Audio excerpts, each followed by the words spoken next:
Hello, good evening everyone. So we are going to proceed with our discussion on credit transactions. We are now with chapter 3, which is all about mortgage. So as we all know, uh, just to look back at our previous discussions, pledge, mortgage, guarantee, or surety, these are all accessory contracts that are uh, attached or that secures a principal contract, which is basically a loan obligation. So malalaman natin sa chapter na to kung ano bang mortgage, anong properties ang involved sa mortgage, which I already touched on before. Okay, so let's start with Article 2124. Only the following property may be the object of a contract of mortgage. So ito lang daw ang pwedeng maging object ng mortgage. The first one is immovable. So when we say immovable, these are immovable properties or these are real properties. So, lupa, bahay, okay? Yan, immovables. Alienable real rights in accordance with the laws imposed upon immovable. So any real rights that are imposed upon immovables, they can be mortgaged. Sabi din ng batas, nevertheless, movables or yung personal properties may be the object of a chattel mortgage. So if personal properties pertain to chattel mortgage, then immovable properties or the alienable real rights associated on immovables are referring to real estate mortgage or to real mortgage, no? So yun yung mortgage. Mortgage can be constituted on either real or immovable or to movable or personal properties. Okay? So kapag personal property, ang tawag mo dyan, chattel. Kapag real estate mortgage. Real mortgage or real estate mortgage is a contract in which the debtor guarantees to the creditor the fulfillment of a principal obligation. So, hindi na bago sa atin itong definition na ito. No? Kasi sa guarantee pa lang, sa surety, sa pledge, okay, na-define na natin yan. No? Pare-parehas actually sila. No? Subjecting for the faithful compliance with, ang difference lang nila is the involved property in case of non-fulfillment of said obligation at the time stipulated, no? Okay, so yan ang real mortgage, and there are nine characteristics of a real estate mortgage or a real mortgage. The first one is that it is a real right. First characteristic of a real estate mortgage is it is a real right. When we say it is a real right, it will bind anyone, no? It must bind anyone. Saying that this is a real right, uh, it must be in a public instrument, no? Kapag sinabi nating real right, then it must be in a public instrument in order to bind third parties or anyone. It is an accessory contract precisely as we have discussed. It is dependent on the existence of a principal contract because it is mainly entered into because of the principal contract. No? Hindi ka naman mag-enter into a mortgage without something na isa-secure mo, which is the principal contract or the loan obligation. No? The third one is that it is indivisible. Diba? We have discussed before, under the provisions common to pledge and mortgage is the characteristic of indivisibility. No? Okay, so hindi mo pwedeng hati-hatiin yung mortgage, no? Let's say for example, 1 million loan, merong na mortgage na property, okay? Kahit pa madaming mortgagors or madaming creditors, hindi mo pwedeng hati-hatiin yan. That is against the principle of indivisibility. It is inseparable. When we say inseparable, i-associate mo siya dun sa accessory contract, meaning hindi mo siya pwedeng ihiwalay sa principal contract because accessory lang siya. Nandyan lang siya para i-secure yung principal contract. Kasi kung wala yung principal contract, wala din siya. Ganun siya ka-inseparable. A real estate mortgage involves a real property. Take note of that. Kapag personal property or movable, it is a chattel mortgage. It has limitation on ownership, no? When we say it has limitation on ownership, ang mortgage kasi, as stated here, is an encumbrance. Diba, let's say for example, meron kang lupa. Yung lupa mo may titulo, may title yan. Okay? Itong lupa na ito, naging subject ng mortgage. Okay? Ang may-ari ng lupa na ito is ikaw pa rin, no? Ikaw pa rin. Kahit pa naka-mortgage yan, ikaw pa rin. Okay? Kahit pa hindi mo mabayaran yung utang mo, ikaw pa rin ang may-ari niyan. You will still be the owner. But, itong mortgage na ito, hanggat hindi mo nababayaran, mag-i-stay yan dyan sa lupa or mag-i-stay yan dyan sa titulo. Okay, hanggang sa mabayaran yung mortgage. So, paano mo matatanggal yan? Okay, bayaran mo yung utang, yung principal contract. Sir, bakit kailangan mong tanggalin? Kasi kapag merong mortgage o merong encumbrance ang isang ari-arian, mahirap siyang ibenta kasi nga may naka-attach na encumbrance. Meaning, anytime pwede yang ibenta in a public sale or in a public auction. Yun ang danger nun. Diba, imagine kung binili mo yung lupa na naka-mortgage. Okay?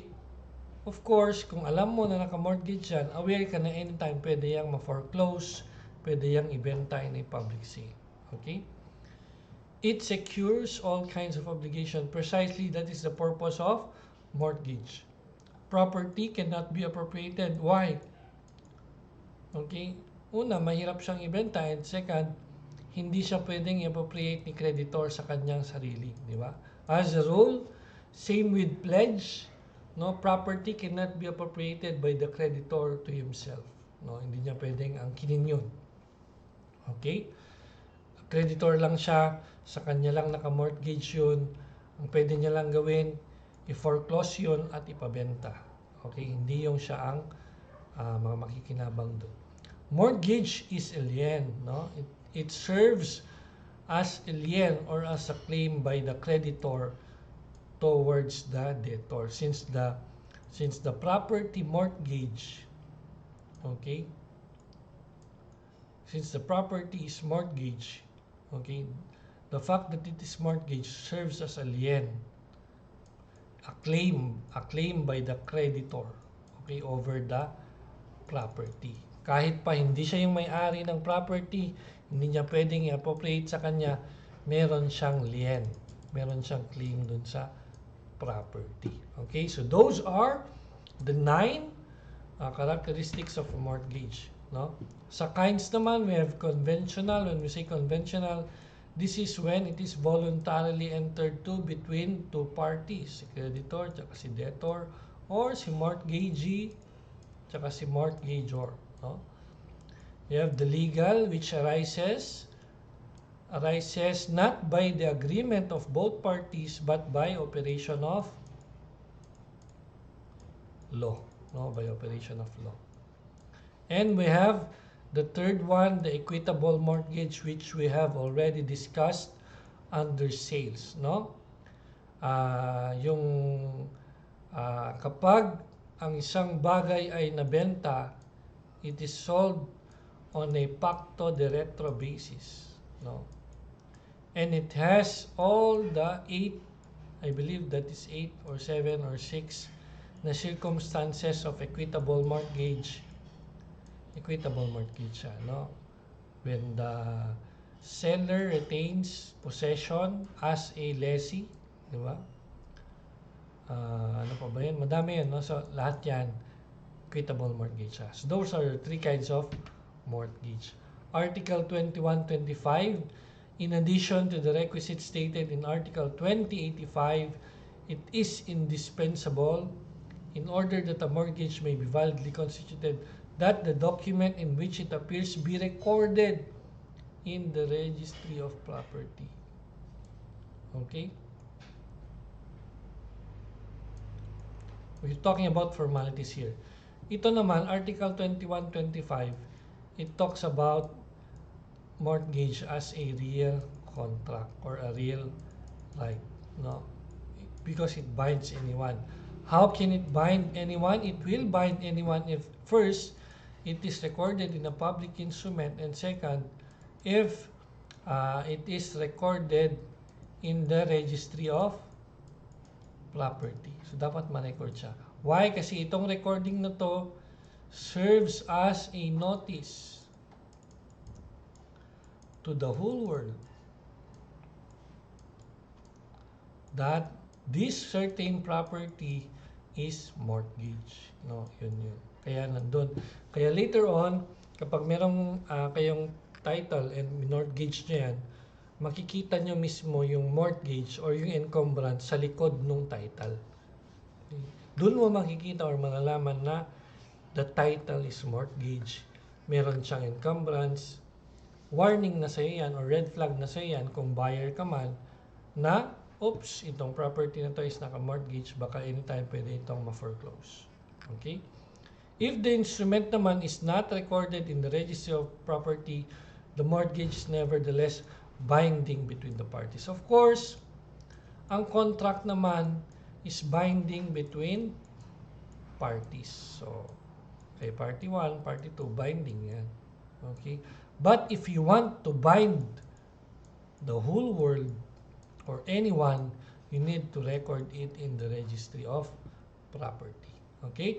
The persons in whose favor the law establishes a mortgage have no other right than to demand the execution and the recording of the document in which the mortgage is formalized. So, what does it mean? So, when there is what we call a legal mortgage or a mortgage created by operation of law, talking about second paragraph na tayo, guys. Kapag created siya by operation of law, since it is created by operation of law, wala kayong agreement. Okay? Ang pwedeng gawin ni mortgagee or ni creditor is to demand the execution and recording the document in the registry of property. Okay? Yung sa unang kasi, dito sa unang paragraph, ito yung conventional or voluntary. There is an agreement. Kung between two parties lang, hindi ni-record sa registry of property, binding sa kanilang dalawa but not to the whole world. Okay? If that is recorded in the registry of property, that is binding to the whole world. Yung sa second paragraph naman, in case the mortgage is created by operation of law, okay, the mortgagee or the creditor, since walang usapan, created by operation of law lang siya, okay, pwedeng i-demand daw ni creditor na gumawa ng kasulatan at i-record sa registry of property. Why? To make it a real right to bind the whole world, to bind anyone.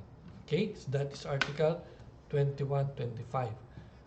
The mortgage directly and immediately subjects the property upon which it is imposed, wherever the possessor may be, to the fulfillment of the obligation for whose security it was constituted. So what does it mean?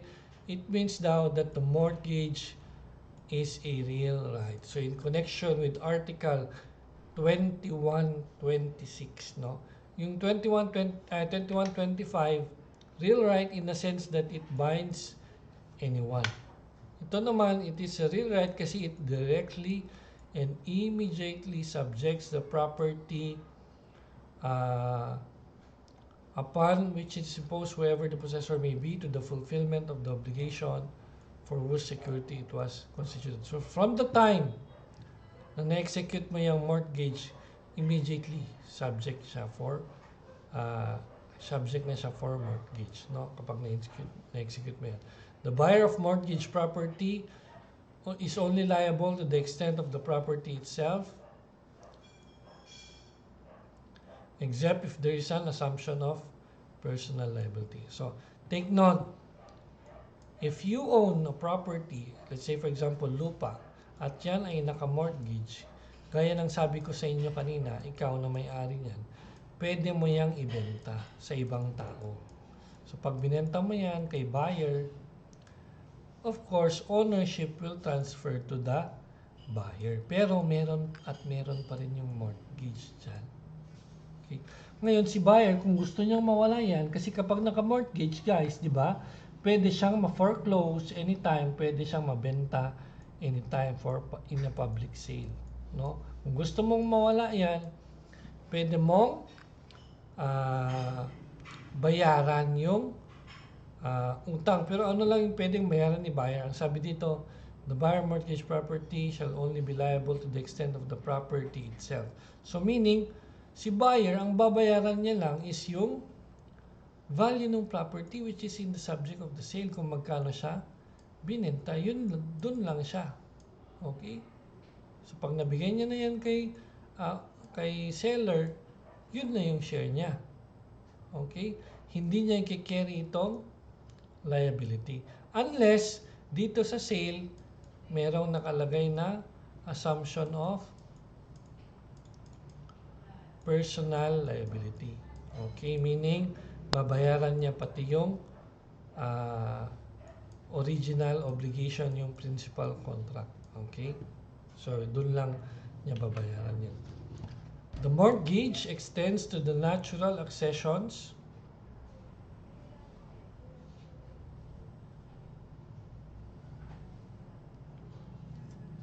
to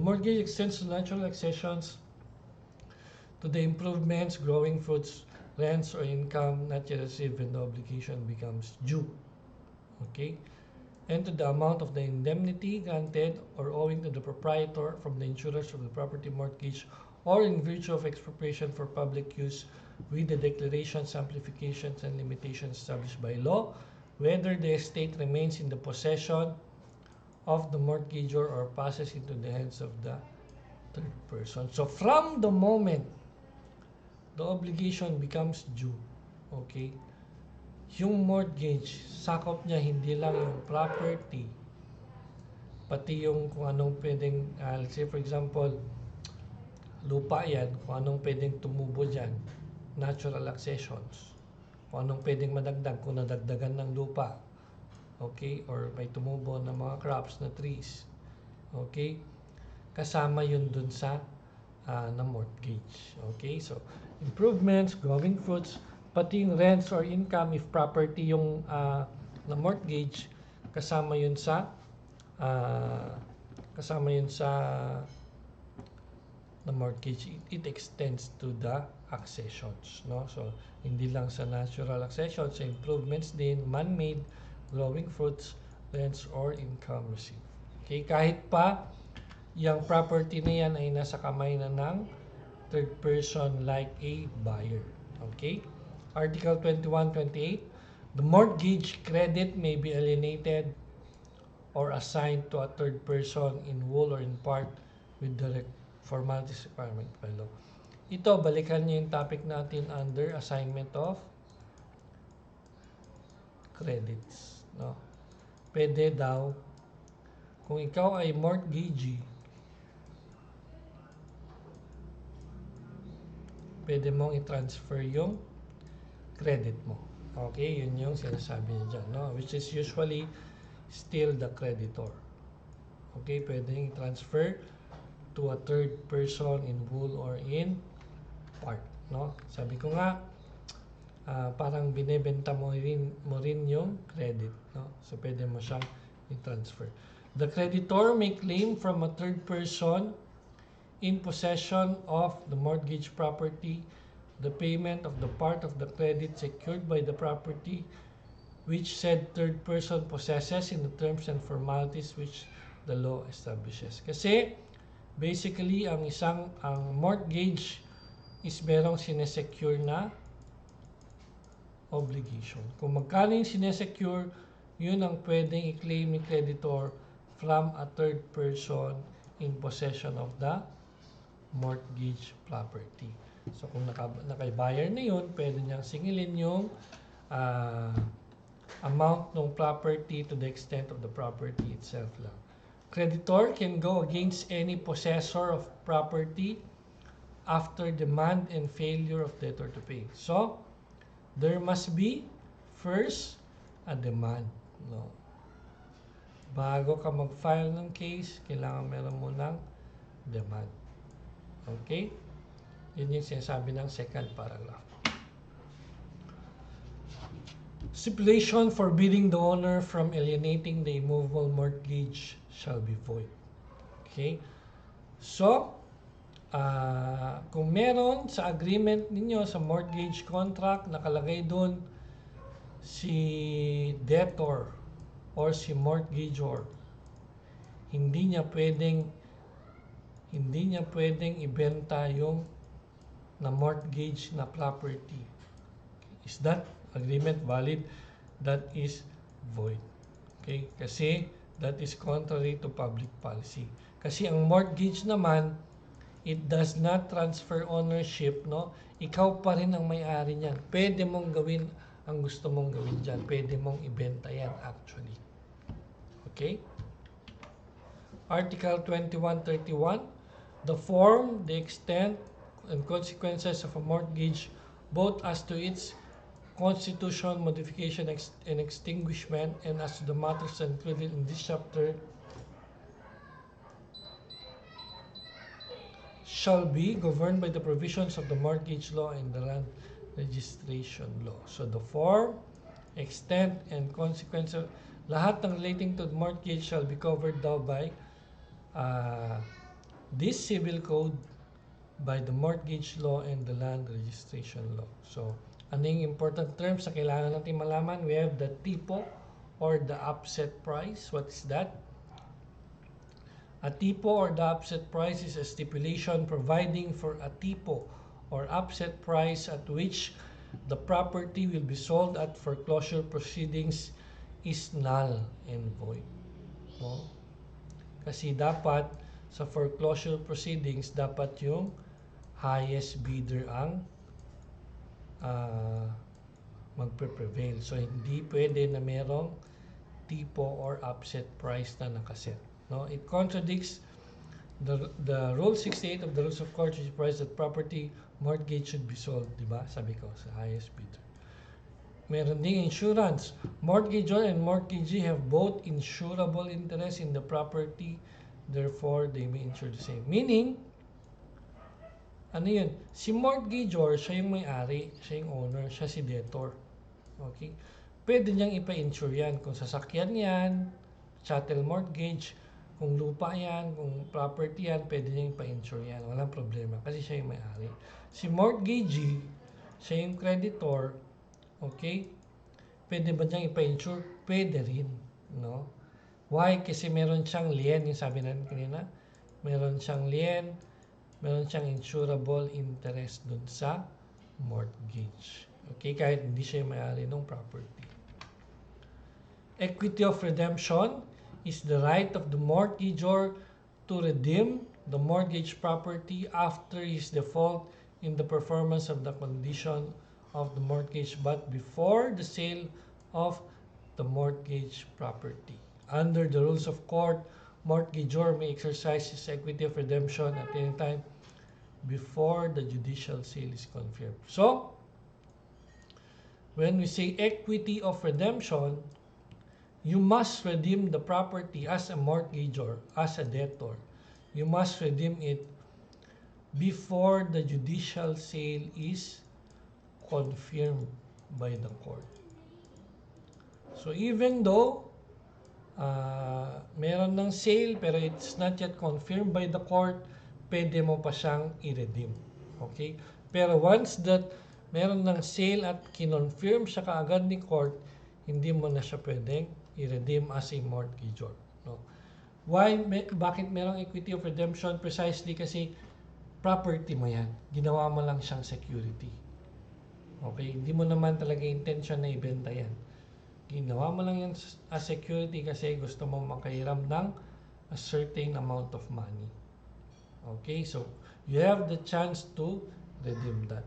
Right of redemption, right of mortgagor to purchase the property within a certain period after it was sold. So ito naman, kung hindi mo na pwedeng i-exercise itong equity of redemption, meron ka pang right of redemption, okay, which is usually either 30 days or 1 year to redeem the property. So pwede mo pa siyang bilhin ulit or i-redeem. Yun yung ibig sabihin ng redemption, bibilhin nyo ulit yung property dun sa creditor.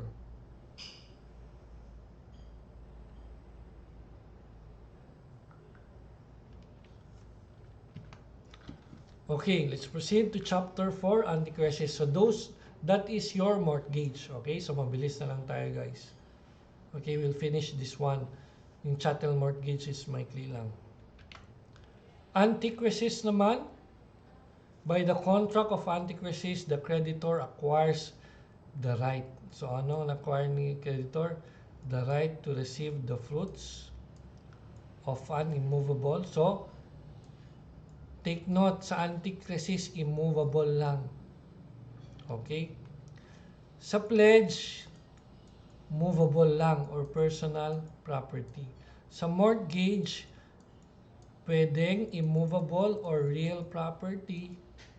Pwede ring movable or personal property. Sa antichresis, immovable lang or real property lang. Okay, take note of that. Yung difference nila. Okay. The creditor acquires the right to receive fruits of removable with the obligation to apply them to the payment of interest.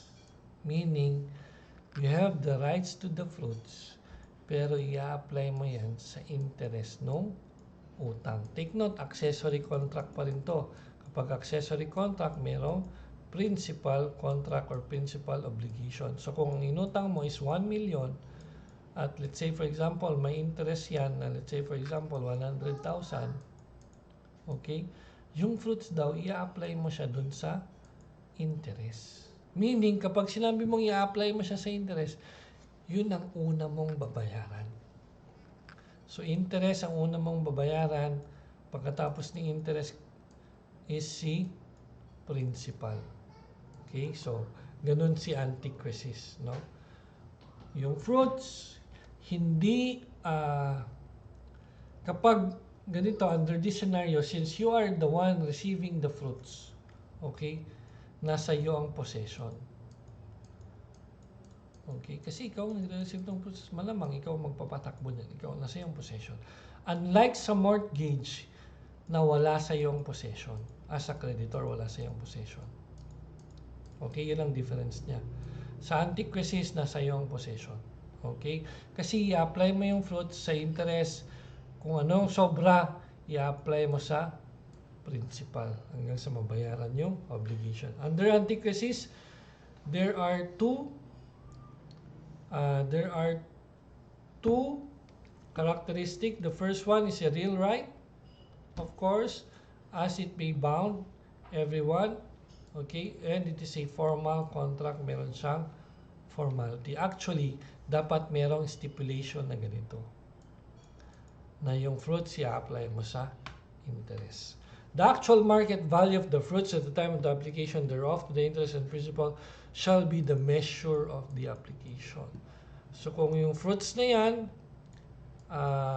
could either be crops, no? Kung magkano sila at the time of application, yun yung value nila.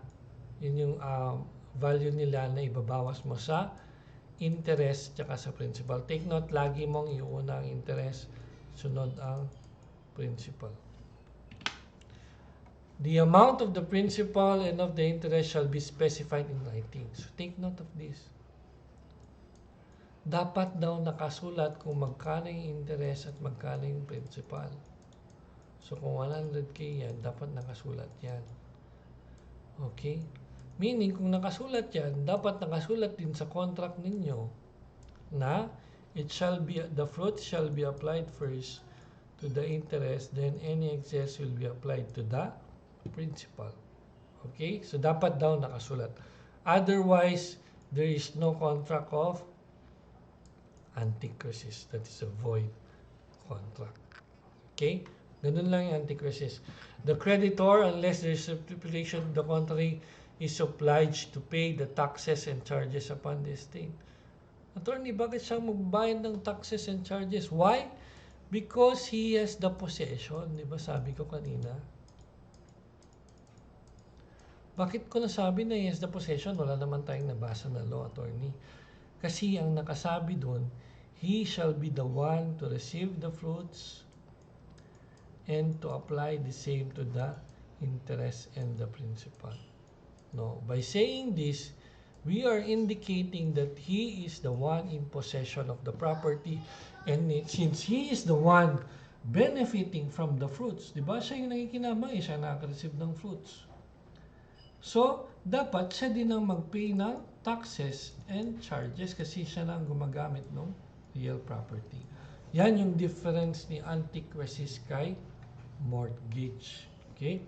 He is also bound to bear the expenses necessary for its preservation. Why? Kasi nga siya yung in possession. Siya yung in possession, siya yung nakikinabang sa fruits. Okay? Kaya siya mag-bear ng expenses. The sum spent for the purposes stated in the article shall be deducted from the fruits. So, lahat nito, okay, lahat nitong taxes, charges, and preservation, ibabawas mo din sa fruits. Article 2136, the debtor cannot reacquire the enjoyment of the immovable without first serving totally. Common sense. No? Sa Antichresis, kung gusto mong ikaw nang makinabang sa fruits, ikaw na nangutang, syempre, bayaran mo na yung utang mo. Common sense, di ba? Without first having totally paid what he owes to the creditor. So you must pay it whole. Okay? But the latter, in order to exempt himself from the obligations imposed upon him by the preceding article, may always compel the debtor to enter again upon the enjoyment of the property except when there is a stipulation to the contrary. Okay? So, anong ibig sabihin nito? Ano yung preceding article? Sabi dito, the latter. Sino si latter? Si creditor. Bakit si creditor? Ayan o, siya yung last na sinabi mo. So, the latter, in order to exempt himself from the obligation imposed upon him by the preceding articles, ano yung obligation niya? To pay the taxes, the charges, and the expenses for its preservation. Para daw ma-exempt ka from paying the taxes, the charges, the expenses necessary for preservation, ikaw daw na creditor. Okay? Pwede mong pilitin si debtor na siya na lang ang mag-possess ng property. Why? Sabi dito, he may always compel, pwede niyang pilitin si debtor to enter. Diba? Since real property yan, since immovable yan, to enter and enjoy the property. So, meaning, you are turning over the possession to the debtor. Since the debtor has the possession, he will pay the taxes, the charges, and the necessary expenses. The creditor does not acquire the ownership of the real estate for non-payment of the debt within the period agreed upon. So, consistent siya with pledge and mortgage na walang appropriation. Okay? Kasi the creditor does not acquire the ownership of the real estate for non-payment of the debt. No? So, hindi siya automatic na mapupunta kay creditor kapag hindi nakabayad si debtor. Every stipulation to the contrary shall be void. So, bawal talaga na yun. But the creditor may petition the court for the payment of the debt or the sale of the real property. Okay? So, pwede niyang kasuhan si debtor for payment, action for sum of money, or foreclose the mortgage. Kapag foreclose yan, the property will be sold in a public sale or in a public auction. Okay, so same lang yung principle under 2137, same principle under pledge, mortgage, and antichresis. The contracting parties may stipulate that the interest upon the debt be compensated with the fruits of the property, which is the object of the antichresis, provided that if the value of the fruits should exceed the amount of interest allowed by the usury, the excess shall be. So, this is consistent with the first article on antichresis, no? Pwede nilang i-stipulate na yung fruits will be applied first to the interest and any excess, kung ano man yung sobra doon, will go to the principal. Pwede yan. Okay? The last paragraph of Article 2085 and Articles 2089 and 2091 or 2091 are applicable to the contract, that is 2139. So ano yung 2085? Ito yun. Ang ibig sabihin, ito daw ang following requisites or essential requisites ng isang antichresis. It secures the fulfillment of the obligation. The debtor of antichresis is the owner. He must be the absolute owner. And that he must have the right to dispose the property. Okay? So, third persons who are not parties may secure. So, pwede rin na iba ang magbigay ng property under antichresis. So, most of these guys kasi, kaya maganda na discuss mo sila sabay-sabay kasi pare-parehas yung laws na nag-a-apply. Okay? Konti-konti lang yung magkakaibang principle na i-apply natin under pledge and antichresis and mortgage. Okay, so ito hindi ko napalitan yung title niya. So this is antichresis. Provisions common to pledge and mortgage under antichresis. Okay, we have 2089 to 2091. A pledge or mortgage is indivisible. So yun na. Hindi mo pa rin pwedeng hati-hatiin yung property kahit madaming debtor or madaming creditor. Okay. 2090, the indivisibility does not affect the solidarity of liability. Na-discuss ko na nito before. 2091, the contract of pledge or mortgage or antichresis may secure all kinds of obligations. Okay? So, let's proceed to the last topic, chattel mortgage. So, what is chattel mortgage? Ito lang ang I think chattel natin is. By a chattel mortgage, personal property. Okay, so kapag chattel, personal property. Kapag real estate mortgage, real property or alienable rights pertaining to real properties. Is recorded in the chattel mortgage register as a security for, this is all for the security of the performance of an obligation. These are all accessory contracts. If the movable, instead of being recorded, is delivered to the creditor or third person, the contract is a pledge and not a chattel mortgage. Dito mo makikita yung difference ng chattel mortgage sa pledge. So what is the difference between a chattel mortgage and a pledge? In a chattel mortgage, the possession is with the debtor. In a pledge, the possession is with the creditor or with the pledgee. Okay? Dito naman, the possession is with the debtor or the mortgagor. Okay?